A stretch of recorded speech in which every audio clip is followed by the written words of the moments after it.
Welcome to Vinci சமையல். இந்த சேனலை புதுசா விசிட் பண்றவங்க கீழே இருக்கிற சப்ஸ்கிரைப் பட்டனை கிளிக் பண்ணி பக்கத்துல இருக்கிற பெல் ஐக்கானை கிளிக் பண்ணி மேலே இருக்கிற ஆல்ன்றதையும் செலக்ட் பண்ணிக்கோங்க. அப்பதான் நான் போடுற வீடியோ உங்களுக்கு நோட்டிபிகேஷனா வரும். வாங்க வீடியோக்குள்ள போகலாம். இன்னைக்கு நம்ம வீட்டிலே மசாலா பொரி எப்படி செய்யறதுன்னு பார்க்கலாங்க. ரொம்ப ரொம்ப ஈஸி தான். ஒரு அகலமான பாத்திரம் எடுத்துக்கலாங்க.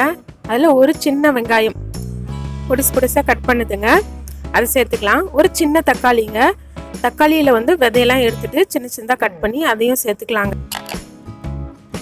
துருவின கேரட், ஒரு கேரட்டுங்க, அதையும் சேர்த்துக்கலாம்.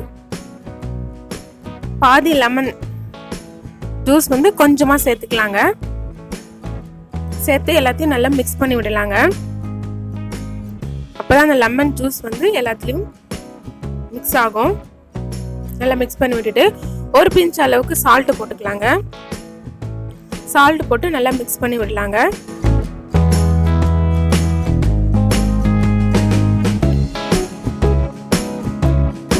இப்போ நம்ம கடலை கொட்டை நம்மளுக்கு தேவையான அளவு எடுத்துக்கலாங்க. மிச்சரும் நம்மளுக்கு தேவையான அளவு எடுத்துக்கலாம். 1 டேபிள் ஸ்பூன் மிளகாய் தூள், 1 பிஞ்ச் கரம் மசாலாங்க சேர்த்து எல்லாத்தையும் நல்லா மிக்ஸ் பண்ணி விட்டுக்கலாங்க. நான் இன்னைக்கு 2 கப் பொரி சேர்க்கிறேங்க. இதுல உங்களுக்கு எவ்வளவு வேணுமோ அதை நம்ம சேர்த்துக்கலாம்.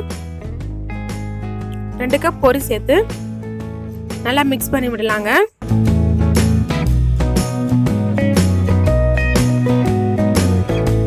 இது நம்ம மசாலா பொரி செஞ்சுட்டு வச்சுக்க முடியாதுங்க. செஞ்சுட்டு உடனே சாப்பிட்டுடணும்.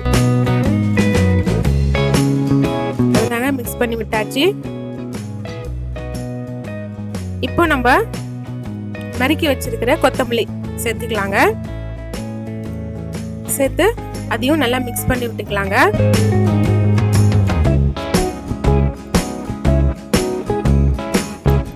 இப்போ ஆயுத பூசை வந்ததுனால எல்லார் வீட்லயும் கண்டிப்பா பொரி இருக்குங்க.